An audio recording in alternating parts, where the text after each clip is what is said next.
Hey guys, what's up? So ito po ang inyong pambansang batang kalye ng Pilipinas at kayo po ay nanonood sa aking YouTube channel ang at Win TV Vlog ang pambansang batang kalye. So yun nga, kagabi nga po ay natapos na yung game number 3 sa pagitan ng San Miguel Beermen at ng TNT Tropang 5G kung saan ay nanalo po ang San Miguel at total domination ni 8-time MVP na si Junmar Fajardo na nagtala nga po ng 33 points kabilang pa yung 11 rebounds. So though yung rebounds ay hindi masyadong productive kasi normally nag-average talaga si Junmar ng 17 to 19 rebounds, pero ang mahalaga po dyan ay nagwagi po ang San Miguel sa score na 108-88, so 20 point lead nga po. So dito po sa San Miguel, so bukod po kay Junmar Fajardo ay naasahan din po natin, kumbaga inasahan din ng San Miguel ang production po ni Chris Ross. Chris Ross ay masasabi natin na unsung hero kasi nga po sa tuwing bubunutin siya ni Coach Leo Astrea ay nagbibigay siya ng quality minutes. I mean, sa game number 3, score siya ng 15 points, nag-grab siya ng 6 rebounds, and malaking bagay yan para sa San Miguel. And kung maaalala nyo po, siya rin yung nagbida ng game number 7 sa pagitan ng Ginebra at saka ng TNT. Nag-score siya ng 17 points, 7 rebounds, 5 assists, parang ganyan yung naging production ni Chris Ross. And masasabi natin talaga na talagang sobrang veteran na ni Chris Ross kasi nga naasahan talaga siya ni Coach Leo Astrea. And of course, yung main arsenal ng San Miguel, of course yung bench points, pero hindi siya masyado nag-materialize ngayong game number 3. So alam naman natin na talagang ang bench production ng San Miguel ay almost 40 points per game, and malaking bagay yan. Pero this time yung starter ng San Miguel ang nagbigay talaga ng panalo, especially Junmar. So yung San Miguel ay nagtala ng 75 points galing sa starter, and out of sa 108, 75 points ang score ng starter. Samantalang ang TNT 45 lang ang score. So sa TNT, of course yung 1-2 punch ng TNT, si Roger Pogoy at si Calvin Octana, usual number naman yung binigay nila. So consistently 16 points for Roger Pogoy, and kay Octana naman 15 points with 9 rebounds. And isa nga po sa mga inaasahan talaga ng TNT is yung 3-point shooting nila. So 3-point shooting naman, wala naman naging problema, 13 out of 31, usual number naman yun ng TNT. Ang San Miguel, kontrapelo naman yan. Kumbaga, ang San Miguel kasi is nagpo-focus sa highest percentage shot, which is yung 2-point area. In fact, San Miguel got 29 out of 50 attempts. So meron silang 58%. And yung TNT 18 out of 34, meron lang silang 52.9%. So pero yung 3-point shooting, yung San Miguel nag-convert pa ng 8 out of 28. Yung TNT 13 out of 31. So mataas naman, 42% kumpara dun sa 28.6 lang ng San Miguel. Ang tanong, saan nga ba nagkaroon ng advantage ng San Miguel? So of course, kinangita naman, Junmar Fajardo na best player ng laro. So dun sa points in the paint. So if you can see, yung points in the paint, San Miguel is 48, 28 lang ang TNT. So lamang nga ng San Miguel is 20 points. So kung na-score ng TNT yung points in the paint nila talaga, is maaaring makahabol, diba? At the same time, nasaktan masyado ang TNT doon sa turnover. Kasi ang turnover lang ng San Miguel 9 kumpara sa 18 ng TNT. Kumpara dun sa sa 18 ng TNT. Pero kung titingnan mo yung steals at blocks, yung steal lang ng TNT is 3, yung steal lang ng San Miguel is 5, pero yung nakukumit na turnover, so kasi yung sa defense. So at isa dyan sa magaling dumipensa, of course, si Chris Ross, nandyan din si Don Troliano, at yun ang talaga naging power ng San Miguel over sa TNT. At isa pa, hindi natin mayaalis na talagang deflated yung lineup ng TNT. I mean, Wala na nga si Jason Castro, wala rin si Nambata, hindi rin 100% si Pogoy at saka si Oftana. Tapos itong si Poy Eram ay nagkaroon ng minor injury lang naman kasi nakapilok siya nung game number 2 and isang araw lang yung pahinga. Kaya nasa player, naranasan ko rin yan na matapilok. So syempre hindi mo may tatakbo agad yan. Hindi ko alam kung by game number 4 tomorrow ay makakalaro si Poy Eram. At malaking bagay din si Poy Eram. So I'm not saying na hindi na kaya ni Poy Eram si Junmar Fajardo ng 1-on-1. Pero malaking bagay siya kasi may BGR, may Kelly Williams, tapos andito pa si Poy Eram. So pwede silang humalili sa isa't isa pagdating sa defense. Pero of course, alam naman natin ang quality nitong si Junmar.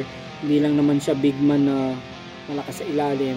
Magaling din siyang pumasa at maghanap ng open basket. Ganito rin yung ginagawa niya dati nung sa Det 5 pa, no? With Arwind, with Lassiter dati, with Cabagnot, and Christos. And kaya, kumbaga, ang play lang dati ng San Miguel is post up kay Junmar Fajardo, then pagka dinoble team kick out lang siya sa mga shooters, and ganun-ganun lang umiikot yung play dati ng San Miguel. Pero this time, magaganda na rin yung play ng San Miguel kasi may slasher na sila with the presence of CJ Perez. Meron na rin silang yung 6-man na matataw na parang style ni Jun Simon, si Don Troliano, diba? Anytime bunuti ni Coach Leo Austria ay nagbibigay ng quality minutes. Plus yung veteran, si Christos, syempre hindi na mawawala yan. Jericho Cruz, nandyan si Jeron Teng, diba? Chris Rosales. So marami. Si Wami Chongson nga kung tutusin, ano siya medyo mababa pa yung production niya pero pagka pumutok din ng laro ni Lassiter at ni Wami Chongson, masasabi natin na may hirapan talaga ang TNT. So hindi ko natin dinediscredit ang TNT, kaya lang kapag hindi nila nabigyan ng resolution itong problema nila kay Junmar, sasabi natin na baka pwede natin i-predict na 4-1. Dapat nga 4-0, di ba? Sinasabi ng ibang San Miguel fans na 4-0 kasi kung nagkaroon ng controversial call nung game number 1. So which is talaga namang makikita-kita. Obviously, talaga namang pabor sa San Miguel. Dapat yung call na yun. Unfortunately, kung ano man yung nangyari, so iiwan na natin yun sa PBA. Bahala na sila dyan kung anong adjustment ang ibibigay nila. Pero yun, sana hindi na rin maulit yung mga ganong klaseng tawag kasi kumbaga dapat yung game is sa San Miguel, kumbaga yung game hinahayaan dapat nila sa player ang mag-decide, hindi po yung referee, hindi po yung committee. So sana sa ganun matapos yung finals para walang kulay. Tingin nyo ba kung sakaling mananalo yung TNT ay hindi iisipin ng mga tao yung game number 1 na dapat sa San Miguel? So syempre iisipin pa rin nila. So kaya lang nababaw na lang talaga sa limot kasi lamang ang San Miguel sa serye. And going back dun sa nangyari, so sa game number 3 nga po, so kung titingnan natin mabuti, lumamang din ang San Miguel sa points of turnover. So medyo maingat talaga sa bola ang San Miguel. At the same time, pagka nagkaroon sila ng defensive stop, matik yun, pinipilit na ma-convert sa points. So at the same time, dito po kasi yung fast break points lamang din ng SMD. So maraming nila mga SMD, talagang yung bench points lang ang na-control ng TNT. And dahil dyan kay Almon Bosotros, so si Almon Bosotros po kasi hindi masyado nagagamit ang TNT, pero quality ang binibigay ni Bosotros. Pwede ngang gawin ni Coach Shot Reyes na instead of Tim Aurin, si Bosotros yung secondary point guard, or even si Heruela, diba? Dapat si Bosotros na lang kasi mas buo yung loob, mas may shooting sa labas. Imagine, in span of 13 minutes, ang in-score ni Bosotros 14 points, 4 out of 5 sa 3 points area, 1 out of 1 sa 2-point area. So quality rin yung binibigay ni Bosotros. So dapat binibigyan talaga ng quality minutes din si Almon Bosotros. What if, di ba? Mabigyan. So at ito yung maging spark plug talaga ng TNT. So hindi natin na sinasabi na matik San Miguel na yung mananalo sa game number 4. Pero the way they played, it looks like San Miguel has an advantage. Kasi, again, depleted ng lineup. So, hindi natin ikakaila na talagang kulang-kulang ang TNT. Kahit anong adjustment ng gawin nila, as long as kulang yung lineup, kulang yung mga magbibigay ng production, hindi talaga sila mananalo ng ganun-ganun lamang. So, this is actually not to discredit yung mga TNT. I know TNT fans ay malungkot, pero huwag kayong magagalit sa akin. Sinasabi lang po natin, nagpapaka-real talk lang tayo. Hindi po ako kampi sa San Miguel kasi unang-una ako po yung maka-Ginebra, tinalo ko ng San Miguel ang Ginebra sa semifinals.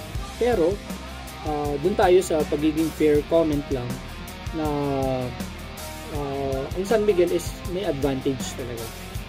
8-time MVP Junmar nandyan, yung number 1 3-point shooter si Lassiter nandyan, si CJ Perez sa number 1 scorer sa PBA. So control yan, diba nandyan pa nga si Jericho Cruz, yung maangas pero palaban talaga. So talagang para sa akin ay San Miguel has an advantage. So kailangan lang talaga ay gawa ng paraan ng TNT. Diba? They are a champion team.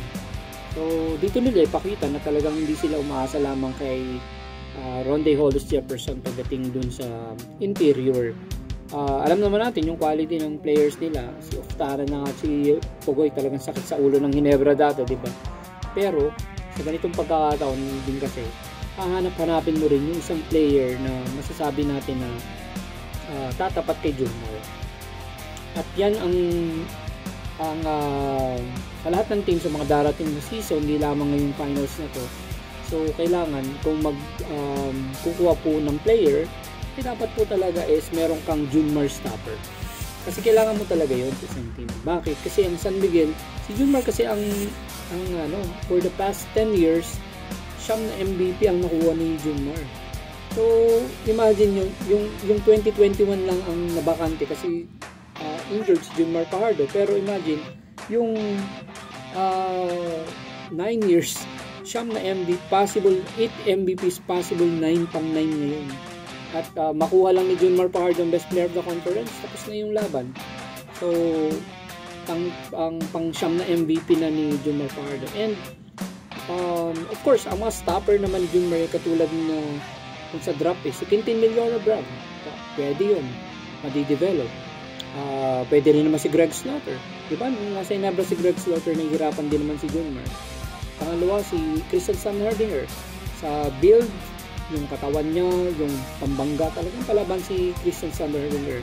Pero medyo mababa nga lang ng konti, 6'8 lang yata si Stan. Tapos si Greg 7'1, diba? So kaya yun kung tutusin, kayang iwanan.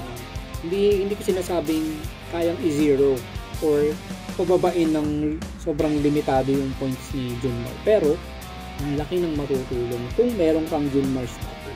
And yun yung wala yung TNT. Hindi kaya ni BGR eh. Hindi kaya ni Kelly Williams. Aminin na sa hindi. Si Galinato hindi niya rin kakayanin si Junmar Fajardo. Walang kahit sinong player at the moment ang makakatapat si Junmar sa TNT. At yan ay real talk. Reality lang po yan. So, kung gusto po nilang makahabol sa series at manalo ng Grand Slam, dapat sana bago sila pumasok sa isang sabihin na natin na playoff, napapirma na ng TNT itong either Greg Slaughter or Tristan Stamhardinger. At kahit pa paano may pantapat sila doon kay Junmar Fajardo. Lalo ngayon, 'di ba?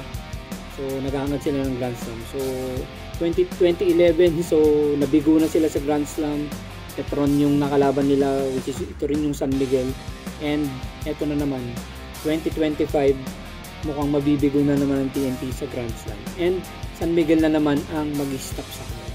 So let's see. So we don't know yet what will gonna happen tomorrow sa game number 4. Pero isa lang ang ma-assure ko, si Junmar ang magiging best player of the conference. So yun lang muna for today's video at maraming salamat sa panonood sa pagsuporta niyo po sa akin. Again, ito po ang inyong pambansang Batang Kalye ng Pilipinas. Supportan niyo po ako sa aking YouTube channel. Follow niyo rin po ako sa aking Facebook account. And magkita-kita po tayo lagi. Maraming salamat at magandang gabi. Yun muna for today's video. and peace.